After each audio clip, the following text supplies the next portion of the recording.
আসসালামু আলাইকুম। সবাইকে স্বাগতম। আজকে আমরা দেখব কিভাবে Microsoft Excel এর মধ্যে একটি রেজাল্ট শিট ক্রিয়েট করতে হয়। আমরা প্রথমে Microsoft Excel ওয়ার্কশিট ক্রিয়েট করব। আমি আমার মাউসের রাইট বাটন ক্লিক করলাম। এরপর এখানে নিউ একটা অপশন আছে, আমি নিউতে গেলাম। এখান থেকে আমি Microsoft Excel ওয়ার্কশিট ক্লিক করে একটা ওয়ার্কশিট ক্রিয়েট করলাম। তো আমি এখন এই ওয়ার্কশিটের মধ্যে চলে আসছি। আমরা একটা রেজাল্ট শিট ক্রিয়েট করার জন্য প্রথমে আ কিছু সিরিয়াল নাম্বার দেব এবং কয়েকজন স্টুডেন্টের নাম লিখব। এরপরে কয়েকটা সাবজেক্ট আমরা রেজাল্ট দিয়ে ওগুলো আমরা জিপিএ এবং গ্রেড বের করব।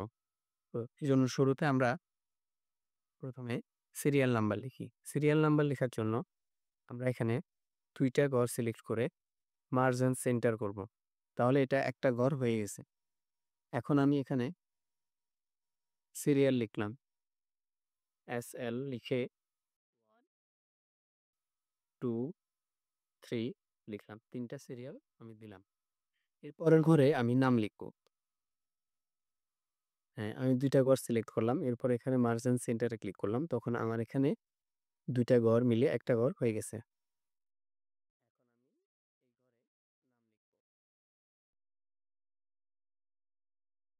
নাম লিখব। এরপর আমি এখানে কয়েকটা সাবজেক্টের নাম লিখব। তো এইজন্য আমি এই ২ টা ঘর মিলে একটা ঘর করে ফেলি। মার্জ এন্ড সেন্টার করলাম।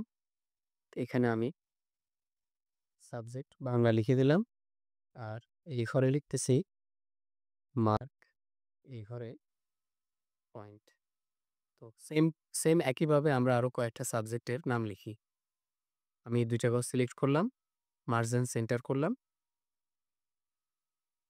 এখানে আমি ইংলিশ লিখলাম।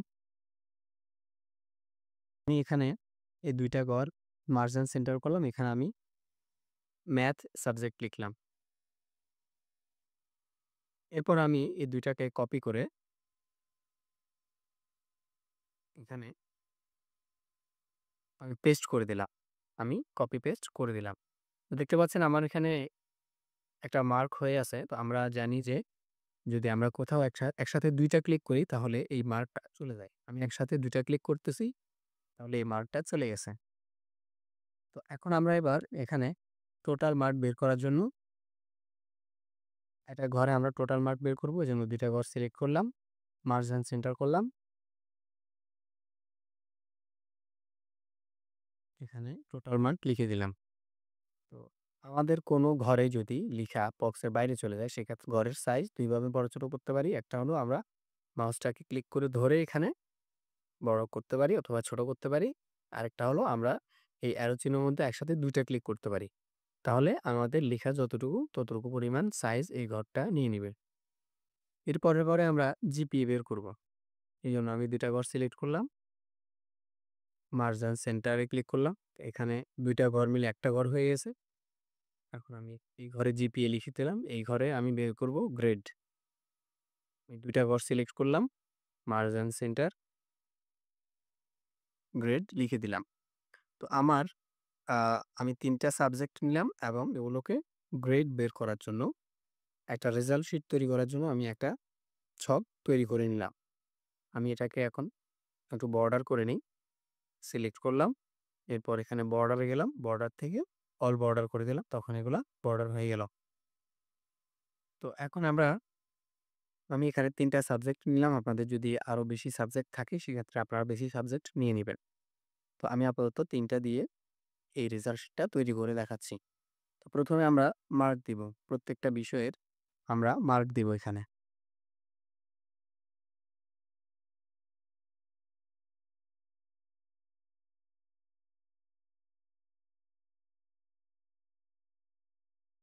আমি এখানে কিছু মার্ক দিয়ে দিলাম। এর মধ্যে আমরা একটা মার্ক দিয়ে দিই যেটা আমাদেরকে ফেল দেখায়। আমরা জানি ৩৩ এর নিচে যদি কেউ আ পায় সেক্ষেত্রে সে ফেল করে। সাপোজ আমি এখানে একটা সাবজেক্টে ৩২ দিয়ে দিলাম। এই সাবজেক্টে যেন ফেল দেখায় এজন্য আমি এখানে ৩২ দিলাম। এখন আসুন আমরা এখানে টোটাল মার্কটা বের করি। তো টোটাল মার্ক বের করার জন্য আমরা জানি যে আমরা টোটাল করার জন্য কি করি? ইকুয়াল সাম ফার্স্ট ব্র্যাকেট যেই ঘর আমরা যোগ দিব ওই ঘরগুলো আমরা সিলেক্ট করে দিব। প্রথমে আমি এই ঘরটা ক্লিক করলাম, এরপর একটা প্লাস সাইন দিলাম, এরপরে এই মার্কটাকে ক্লিক করলাম, আবার প্লাস সাইন, এই মার্কটাকে ক্লিক করলাম। তাহলে ৩ টা ঘর আমি যোগ দিচ্ছি, এজন্য ৩ টা ঘর সিলেক্ট করলাম। আমরা জানি ব্র্যাকেট যদি আমরা ক্লোজ করি আ তাও করা যায়। ক্লোজ না করলেও এক্সেল ব্র্যাকেটটা অটোমেটিক ক্লোজ করে নেয়। তবুও আমি এখন ব্র্যাকেটটা ক্লোজ করলাম। এরপরে এন্টার দিলাম। তখন আমার এখানে মার্ক চলে আসছে। তো আমি এটাকে অটোফিল করে ফেলি। আমরা জানি এই কালো প্লাস চিহ্নতে গিয়ে যদি আমরা একসাথে ২ টা ক্লিক করি তাহলে আমাদের অটোফিল হয়ে যায়। আমি এখন অটোফিল করে নিলাম। এরপর আমরা জিপি বের করব। তার আগে আমরা এখানে পয়েন্ট বের করি। পয়েন্ট বের করার জন্য আমরা জানি যে যদি কোনো সাবজেক্টে কেউ ৮০ মার্ক বা তার বেশি পায় তাহলে জিপিএ ৫ দেখায়। ৭০ বা তার বেশি পেলে 4 পয়েন্ট দেখায়। ৬০ বা তার বেশি পেলে 3.50 এমন দেখায়। এভাবে ক্রমান্বয়ে F পর্যন্ত গ্রেড রয়েছে। তো আমরা এখন এখানে ইফ দিয়ে ওই সূত্রটা ইউজ করব। পয়েন্ট বের করব। তো পয়েন্ট বের করার জন্য আমরা ইফ লজিক ব্যবহার করব। প্রথমে একটা ইকুয়াল দিব। আমরা জানি যখন আমরা এক্সেলের মধ্যে কোনো একটা ফাংশন ইউজ করি তখন শুরুতে আমাদেরকে ইকুয়াল দিতে হয়। তো আমরা এখন ইকুয়াল দিলাম, এরপরে ইফ লিখলাম। ইফ লিখে ফার্স্ট ব্র্যাকেট দিলাম। এরপর আমরা এই ঘরটাকে মার্কের ঘরটাকে আমরা সিলেক্ট করে দিব। এই ঘরটাকে আমরা ক্লিক করলাম। আমার এই ঘরের নাম হচ্ছে D5 কারণ ডি কলামের ৫ নাম্বার রোতে আছে। এজন্য এই ঘরের নাম হচ্ছে D5 আমার এই ঘরের নাম চলে আসছে। আপনাদের যেই ঘর থাকবে ওই ঘরের নাম এখানে চলে আসবে। তো আমি এখন এখানে গ্রেটার দেন এবং ইকুয়াল দিলাম। এরপরে লিখলাম ৮০, ৫, এটার অর্থ হলো যদি ইফ মানে যদি আমার এই ঘরের মান মানে D5 এর মান যদি ৮০ সমান হয় অথবা ৮০ থেকে বড় হয় তাহলে ৫ দেখাবে মানে জিপিএ ৫ যেটা। আমরা জানি ৮০ এর সমান বা ৮০ থেকে বড় হলে সেক্ষেত্রে সেটার রেজাল্ট ৫ আসে। তো আমরা এই সূত্রটাই বারবার এপ্লাই করব। এজন্য আপনারা এটা ভালো করে অ্যা দেখে নেন যে আমরা এই সূত্রটাই বারবার আমরা ইউজ করব। যে ৭০ থেকে বড় হলে এখানে 4 দেখাবে, ৬০ থেকে বড় হলে আমাদেরকে এখানে 3.5 দেখাবে। এভাবে আমরা ক্রমান্বয়ে ভ্যালুগুলা চেঞ্জ করে রেজাল্ট চেঞ্জ করব। কিন্তু এই সূত্র একইটা। ঠিক আছে? তো আমরা এখন এখানে চাইলে আমরা এটাকে কপি করে বারবার পেস্ট করতে পারি। যেমন আমি এটাকে কপি করে ফেললাম কন্ট্রোল সি দিয়ে। ঠিক আছে? এইটুক এই যে সমান চিহ্ন বাদ দিয়ে বাকি অংশটুকু আমি কপি করে ফেললাম। কন্ট্রোল সি দিয়ে কপি করলাম। তো আমি এখানে লিখে দিচ্ছি, বারবার পেস্ট করে দিচ্ছি। ১, ২, ৩, ৪, ৫ ৫ বার পেস্ট করে দিলাম। তো আমি এখন শুধু জাস্ট ভ্যালুগুলা চেঞ্জ করে দিব যে আমি যদি ৭০ এর বেশি বা সমান মার্ক থাকে তাহলে এখানে রেজাল্ট আসবে 4। এরপর আমি চেঞ্জ করে দিচ্ছি যদি আমার এই ঘরের মান ৬০ বা তার বেশি থাকে সেক্ষেত্রে 3.5 রেজাল্ট আসবে।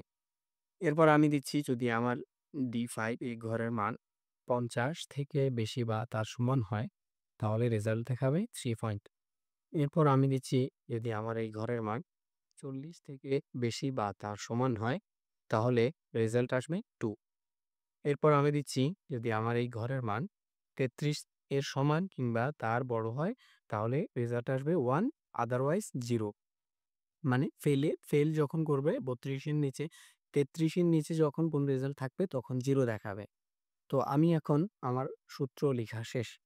এখন আমি ব্র্যাকেট ক্লোজ করব। ব্র্যাকেট ক্লোজ কয়টা করব? আমি যতগুলা ব্র্যাকেট এখানে শুরু করছি সবগুলাই ক্লোজ করব। যেমন ১ টা, ২ টা, ৩ টা, ৪ টা, ৫ টা, ৬ টা। এই ৬ টা ব্র্যাকেট আমি এখানে একসাথে ক্লোজ করব। ১, ২, ৩, ৪, ৫, ৬। আরো একভাবে আপনারা ব্র্যাকেটগুলা দেখতে পারেন যেটা হলো আমরা আমাদের ১ম ব্র্যাকেটটা কালো থাকে এবং শেষ ব্র্যাকেটটাও আমাদের কালো দেখাবে। ঠিক আছে? আমরা যদি এখানেও ক্লিক করি যে আমাদের ১ম ব্র্যাকেটটা কালো এবং শেষ ব্র্যাকেটটাও কালো দেখাচ্ছে। ঠিক আছে? তো আমরা এখন আমাদের সূত্র লিখা শেষ। আমরা এন্টার প্রেস করব। এন্টার প্রেস করলাম। তো আমার এখানে রেজাল্ট চলে আসছে যে 2 পয়েন্ট সে ৪৫ মার্কে 2 পয়েন্ট পেয়েছে। এখন যদি আমরা এখন যদি এখানে মার্ক চেঞ্জ করে দেই যেমন আমি ৮০ দিয়ে এন্টার দিলাম। তখন দেখেন এখানে ৫ চলে আসছে যে সে ৫ পেয়েছে। এখন যদি আমি ৩২ দেই তাহলে 0 চলে আসছে, মানে সে ফেল করছে। আমি যদি আবার মার্কটা চেঞ্জ করি তাহলে এখানে রেজাল্টটাও পয়েন্টটাও চেঞ্জ হয়। ঠিক আছে? আপনাদের যদি কারো এই সূত্র লিখার সঙ্গে সমস্যা হয়, অর্থাৎ আপনারা এটা সিলেক্ট করতে পারতেছেন না বা লিখাগুলা এইদিকে চলে যায়, তখন বুঝতে পারবেন যে আপনাদের লিখার অ্যালাইনমেন্টটা ঠিক নাই। অর্থাৎ এখানে আপনারা যখন ক্লিক করবেন তখন এই যে আমরা এখান থেকে অ্যালাইনমেন্ট ঠিক করে থাকি। এই যে ডানে, বামে, হ্যাঁ? আমরা এখান থেকে অ্যালাইনমেন্টটা ঠিক করে থাকি। তো আপনারা এখান থেকে অ্যালাইনমেন্টটা ঠিক করে দিতে পারি। যদি আপনাদের সমস্যা হয় লিখতে, যে লেখাগুলা আপনাদের এদিকে চলে যাচ্ছে, তখন আপনারা এই ঘরে ক্লিক করে অ্যালাইনমেন্টটা ঠিক করে দিবেন। এটা যদি আপনাদের প্রবলেমে পড়েন তখন সমস্যার সমাধান হচ্ছে অ্যালাইনমেন্টটা ঠিক করে দিলে আপনাদের লেখাগুলা তখন আর বাম দিকে যাবে না। ওকে? ঠিক আছে। এখন তাহলে এবার আমরা একটা পয়েন্ট বের করে ফেললাম। তো আমরা এভাবে আ সবগুলা রেজাল্ট সবগুলা বিষয়ের আমরা আর সূত্র লিখতে হবে না। আমরা জাস্ট একটা এই সূত্রটাকেই, এই ঘরটাকেই আমরা কপি করে ফেললে সবগুলা ঘরে আমাদের রেজাল্ট চলে আসবে। তো আমি আমার এই পয়েন্টের ঘরটাকে কন্ট্রোল সি দিয়ে কপি করলাম। আমার এই পয়েন্টের ঘরকে কন্ট্রোল সি দিয়ে কপি করলাম। এখন ইংলিশের পয়েন্টের ঘরে কন্ট্রোল ভি দিয়ে আমি পেস্ট করে দিলাম। ম্যাথের পয়েন্টের ঘরেও কন্ট্রোল ভি দিয়ে আমি পেস্ট করে দিলাম। তাহলে এই সূত্রটা আমার এই ঘরেও চলে আসছে, এই ঘরেও চলে আসছে। এখন তাহলে আমি আর পয়েন্ট বের করার জন্য নতুন করে সূত্র লেখার প্রয়োজন হচ্ছে না। তো আমি ওগুলাকে অটো ফিল করে নিই। আমরা জানি যে একটা ঘরের কর্নারে যখন যাই, কালো প্লাস চিহ্নতে যদি একসাথে ২ টা ক্লিক করি তাহলে আমাদের অটো ফিল হয়ে যায়। অথবা আমরা যদি ক্লিক করে ধরে নিচের দিকে টান দিই তাহলেও আমাদের অটো ফিল হয়ে যায়। ঠিক আছে? আমরা ২ ভাবেই করতে পারি। তো আমি এখন ওগুলা অটো ফিল করে নিচ্ছি। তো আমার এখানে অটো ফিল হয়ে গেল। সবগুলা পয়েন্ট চলে আসছে। ঠিক আছে? তো এবার আমরা জিপিএ বের করব। আমরা যদি এখানে দেখেন, যদি কোনো একটা ঘরে যদি আমরা রেজাল্ট চেঞ্জ করি, মার্ক চেঞ্জ করি, তাহলে আমাদের এই পয়েন্টটাও চেঞ্জ হয়। ঠিক আছে? আমরা যদি কোনো একটা ঘরে মার্ক চেঞ্জ করি তাহলে অটোমেটিক আমাদের এই পয়েন্টটাও চেঞ্জ হয়ে যায়। আচ্ছা, তো এখন আমরা জিপিএ বের করব। আসেন আমরা জিপিএ বের করি। তো জিপিএ বের করার জন্য প্রথমে আমরা ইকুয়াল দিব, ইফ লিখব, ফার্স্ট ব্র্যাকেট দিব, এরপর অর লিখব, ও আর অর লিখে আবার ফার্স্ট ব্র্যাকেট দিব। আমরা এখানে ইজ, অর এই লজিকটা ইউজ করব। এখানে এখন আমরা আমাদের পয়েন্টগুলো সিলেক্ট করব। তো প্রথমে আমি আমার বাংলার পয়েন্ট ক্লিক করলাম। এরপর এখানে একটা লেস দেন দিলাম। এখন 1 লিখে দিলাম। আমি এটা একটু পরে আপনাদেরকে ব্যাখ্যা করে বোঝাবো। আমি আগে সূত্রটা লিখে শেষ করি। এরপর একটা কমা দিলাম। এরপর ইংলিশের পয়েন্ট ক্লিক করলাম। একটা লেস দেন দিলাম, 1 দিলাম, আবার কমা। পর ম্যাথের পয়েন্ট সিলেক্ট করলাম। লেস দেন 1, ব্র্যাকেট ক্লোজ করে তারপরে আমরা কমা দিব। তো এরপর আমরা ইনভাইটেড কমার ভিতরে লিখব ফেইল। ফেইল। ইনভাইটেড কমার ভিতরে অবশ্যই ইনভাইটেড কমা আপনারা একসাথে একসাথে যেন ২ টা উঠে, এই জিনিসটা আপনারা খেয়াল রাখতে হবে। একটা ইনভার্টেড কমা একটা করে যদি দেন তাহলে আপনার রেজাল্ট আসবে না। একটা করে যদি দেন তাহলে আসবে না। আপনারা শিফট চেপে ধরে ইনভার্টেড কমা একসাথে ২ টা দিবেন। তখন আপনাদের রেজাল্ট আসবে। আমি এখানে ফেইল লিখে দিচ্ছি। ইনভার্টেড কমার ভিতরে ফেইল লিখে কমা দিলাম। এবার আসি আমরা এটার ব্যাখ্যাটা একটু দেখি। এখানে আমরা কি লিখলাম?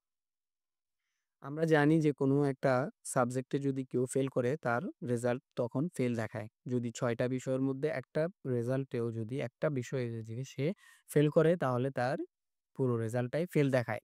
এখন আমরা এই লজিকটাই এখানে লিখে দিলাম যে কোনো একটা পয়েন্টের মধ্যে যদি সে ১ থেকে কম পায়, ১ এর কম যদি কোনো পয়েন্ট পায়, অর্থাৎ আমার এখানে E5 ঘর যদি রেজাল্ট 1 থেকে কম হয় পয়েন্টটা, এরপর ইংলিশের পয়েন্টটা যদি 1 থেকে কম হয়, ম্যাথের পয়েন্টটা যদি ১ থেকে কম হয় তাহলে ফেল দেখাবে। আমরা জানি 1 থেকে কম মানে 0, 0 মানে ফেল। তো আমরা এই লজিকটাই এখানে বলে দিছি তাকে যে এই ৩ টা ঘরের মধ্যে কোনো একটা ঘরের মান যদি 1 থেকে কম হয় অর্থাৎ 0 হয় তাহলে ফেল দেখাবে। আপনার যদি এখানে ৬ টা সাবজেক্ট থাকে আপনি ৬ টা সাবজেক্টই এখানে সিলেক্ট করে দিয়ে বলতে হবে যে less than 1, less than 1, less than 1, এরপর ফেল। ঠিক আছে? আপনার যতগুলো সাবজেক্ট থাকবে ততগুলো সাবজেক্টই আপনি এখানে সিলেক্ট করে বলে দিতে হবে। আচ্ছা, এখন এটা ফেল, ঠিক আছে? তো আমরা যদি 1 থেকে কম না হয়, ঠিক আছে? 1 থেকে যদি কম না হয়, কোনো একটা ঘরেও যদি 1 থেকে কম না হয়, তাহলে তো সে পাস করবে, তাই না? এখন পাস করলে তার রেজাল্ট কি আসবে আমরা সেটাই বের করব এবার। তো আমরা জানি যে এভারেজ কিভাবে বের করতে হয়, গড় কিভাবে করতে হয় সেটা আমরা জানি। সবগুলা পয়েন্ট যোগ করে আমরা ৩ টা সাবজেক্ট আছে এজন্য ৩ দিয়ে ভাগ করে দিব। তো আমরা সেটাই করি। ১ম এই একটা ব্র্যাকেট দিলাম, ফার্স্ট ব্র্যাকেট। এরপর আমার এই বাংলার পয়েন্ট ক্লিক করলাম, যোগ ইংলিশের পয়েন্ট, যোগ ম্যাথের পয়েন্ট, ব্র্যাকেট ক্লোজ। এরপর ভাগ 3 ব্র্যাকেট ক্লোজ। এটা হলো আমাদের যে ৩ টা সাবজেক্ট, যেহেতু এখন ৩ টা সাবজেক্টের পয়েন্ট আমরা যোগ করব, যোগ করে ৩ দিয়ে ভাগ দিয়ে দিব। তাহলে আমাদের টোটাল পয়েন্টটা এভারেজ হয়ে আমাদের জিপিএ চলে আসবে। ঠিক আছে? তো আমাদের যদি আমাদের যদি এখানে সাবজেক্ট আরো বেশি থাকতো, সেক্ষেত্রে আমরা সবগুলাকেই এখানে যোগ করতাম। ৬ টা সাবজেক্ট থাকলে ৬ টাকে যোগ করতাম এবং ৬ দিয়ে ভাগ করতাম। যদি ১১ টা ১১ টা সাবজেক্ট থাকতো, সেক্ষেত্রে আমরা ১১ টাকেই যোগ করতাম এবং ১১ দিয়ে ভাগ করতাম। তাহলে আমাদের রেজাল্ট চলে আসবে। আচ্ছা, তো এখন আমরা এখানে আমাদের সূত্র লেখা শেষ। এখন আমরা এখানে এন্টার প্রেস করব। এন্টার প্রেস করলাম। আমাদের এখানে রেজাল্ট চলে আসছে। আমি এখানে এটাকে অটো ফিল করে নিচ্ছি। অটো ফিল করে নিলাম। দেখেন আমার এখানে রেজাল্ট চলে আসছে। এখন দেখেন আমার এখানে ডেসিমাল সংখ্যাগুলা বেশি দেখাচ্ছে। ঠিক আছে? দশমিকের পরে সংখ্যাগুলো বেশি দেখাচ্ছে। আমরা জানি যে আমাদের রেজাল্টের ক্ষেত্রে পয়েন্টের পরে মানে দশমিকের পরে ২ টা আ সংখ্যা থাকে। যেমন 4.50, 2.29 এই টাইপের আমাদের ২ টা সংখ্যা থাকে। এতগুলো থাকে। আমরা এখানে ২ টা করে ফেলবো এখন।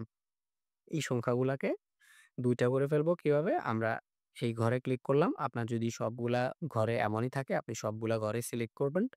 এরপর আপনি আমরা এখান থেকে জানি যে সংখ্যা বাড়াতে পারি, আমরা কমাতেও পারি। ঠিক আছে?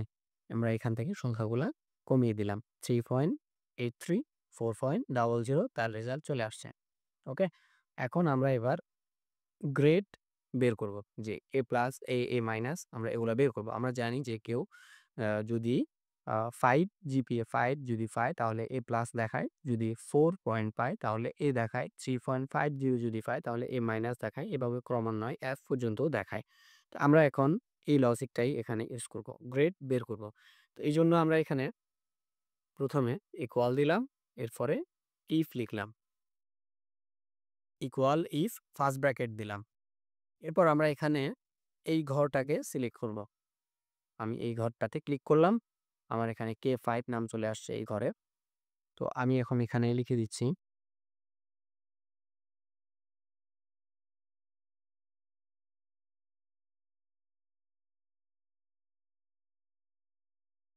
আমি এখন এখানে লিখে দিলাম যে আমার এই K5 ঘরে, অর্থাৎ এই ঘরটাতে যদি ফেইল থাকে, ফেইল মানে আপনারা এখানে যে ফেইল বানান যেভাবে আপনারা লিখছেন, হুবহু ওই ফেইলটা বানান একই লিখতে হবে।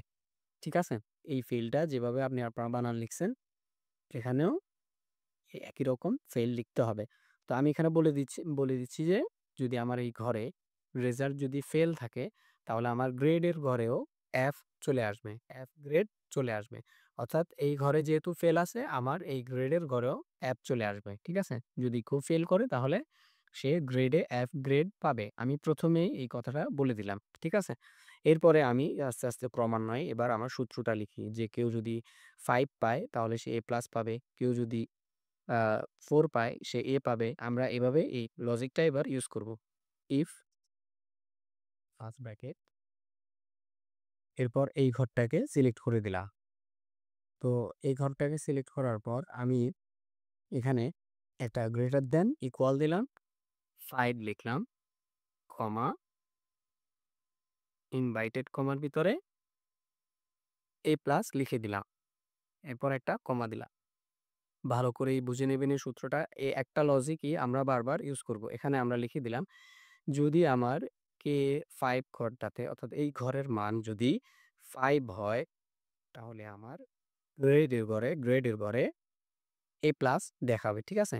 গ্রেডের ঘরে A+ চলে আসবে। আবার আমি বলতেছি, ইফ যদি আমার এই ঘরটাতে 5 থাকে, মানে জিপিএ 5, যে 5 যদি থাকে, সেক্ষেত্রে আমার এই গ্রেডের ঘরে A+ দেখাবে। ঠিক আছে? এই সূত্রটাই আমরা বারবার ইউজ করব। ঠিক আছে? এই সূত্রটাই আমি এটাকে কপি করে নিচ্ছি। আমি এটাকে কপি করে নিচ্ছি কন্ট্রোল সি দিয়ে। এখানে আমি বসাচ্ছি ১, ২, ৩, ৪, ৫। ঠিক আছে? আমি এখন ভ্যালুগুলা চেঞ্জ করে দিচ্ছি যে যদি আমার K5 ঘরের মধ্যে 5 থাকে তাহলে A+ পাবে। আর K5 ঘরের মধ্যে যদি 4 থাকে তাহলে রেজাল্ট A পাবে। এরপর যদি K5 ঘরে 3.5 থাকে তাহলে আমি এখানে A- পাবো। এরপর যদি আমাদের এই ঘরে 3 পয়েন্ট থাকে তাহলে আমরা রেজাল্ট B পাবো। এরপর এই ঘরটাতে যদি 2 পয়েন্ট থাকে তাহলে আমরা এখানে C পাবো। এরপর এই ঘরটাতে যদি 1 পয়েন্ট থাকে তাহলে আমাদের এখানে রেজাল্ট D আসবে। ঠিক আছে? কমাটা কেটে দিলাম। তো এখন আমরা এবার ব্র্যাকেট ক্লোজ করব। দেখি আমাদের এখানে ব্র্যাকেট কয়টা আছে। ১, ২, ৩, ৪, ৫, ৬, ৭। ৭ টা ব্র্যাকেট আমরা এখন ক্লোজ করব। ১, ২, ৩, ৪, ৫, ৬, ৭। ঠিক আছে? তো আমরা যদি এখানেও দেখি আমাদের সূত্রটা এখানেও দেখাচ্ছে। দেখেন কালো ব্র্যাকেট শুরুতে আছে এবং কালো ব্র্যাকেট শেষে আছে। আমাদের কালো ব্র্যাকেট আসা মানে আমাদের ব্র্যাকেট ক্লোজ শেষ হইছে। ঠিক আছে? কালো ব্র্যাকেট যখন আসবে তখন বুঝবেন আপনার ব্র্যাকেট সবগুলা শেষ হইছে। এখন আমরা এন্টার প্রেস করব। দেখেন আমাদের রেজাল্ট চলে আসছে। 3.83 A- পাইছে। আমি এটাকে অটো ফিল করি। দেখেন রেজাল্ট চলে আসছে। তো আমরা এভাবে একটা রেজাল্ট শিট ক্রিয়েট করতে পারি। ঠিক আছে? তো আজকের ভিডিওটা এই পর্যন্তই থাকবে। সবাই ভালো থাকবেন। আল্লাহ হাফেজ। আসসালামু আলাইকুম।